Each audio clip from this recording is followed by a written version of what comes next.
Hi,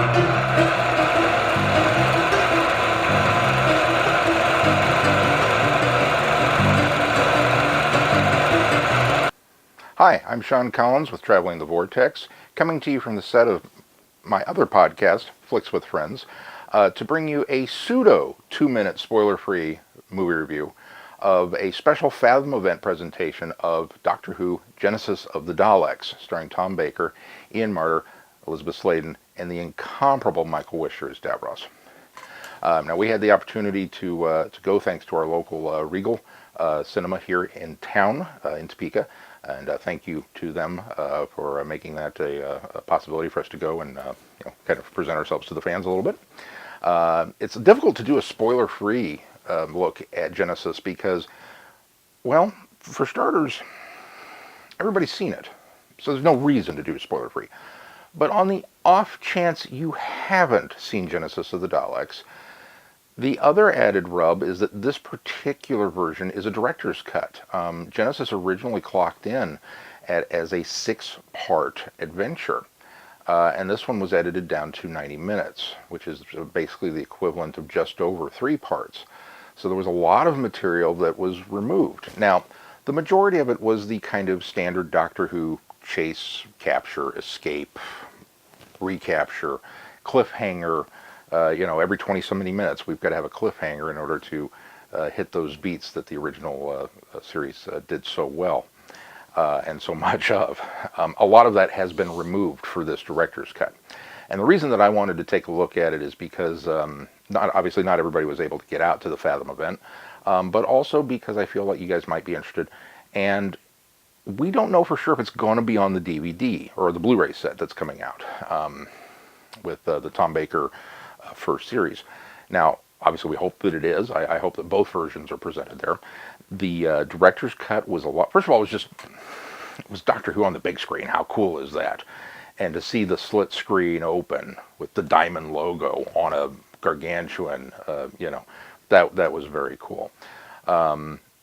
There were, other than the aforementioned changes, there were a couple of pieces that were excised that I questioned as to why that particular part was cut out, if it was for time or pacing or whatnot. And toward the end, honestly, I felt like it got a little choppy. There were even some bits in the bunker with the Daleks and Davros and the Resistance fighters that I felt, I don't know if I'd have cut that quite that way. All the important stuff is there. The yes, I believe I would crush the virus and release it, and that power would put me above the gods. That scene is there.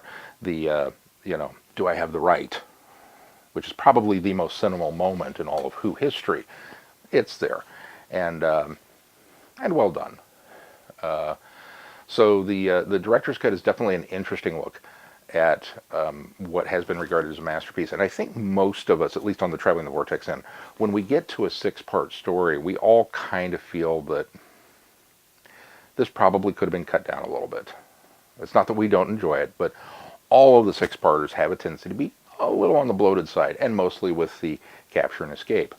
And so for this one to kind of be trimmed down to that level, on the one hand, felt very good. It felt very natural. It felt very much in the realm of, yeah. On the other hand, being such a fanatical fan of this particular story and knowing it almost by heart, I question whether or not, now that I've gotten some of the things that I always thought that I wanted, maybe I don't really want them. In either case, it is a very worthy experiment, and if you have the opportunity, if it does wind up being on the Blu-ray set, certainly check it out. And if they do more of these Fathom events, we've kind of gotten spoiled with Who, because it's gotten to the point where, we know the new series stuff. We're fairly certain that the premiere or the finale is going to be shown in a Fathom event. The Christmas special will be shown in a Fathom event. But this is classic Who. This is kind of the first time for this.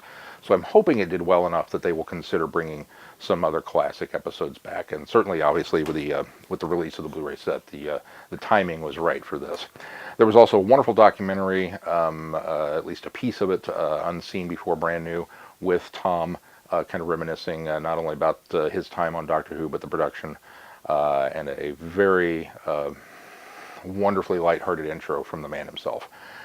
And so that was certainly an added bonus. If you have come to the podcast because you saw us at the Fathom event, thank you. I hope you enjoy what you see and listen to, more importantly, and give us a try there. If you're old hat at that, obviously we cannot thank you enough for sticking around and supporting us for all these years. It's kind of hard to believe that we're in our 7th, going on 8 years that we've been doing this podcast, and wouldn't change a moment of it. So, on behalf of Traveling the Vortex via Flicks with Friends, I'm Sean Collins.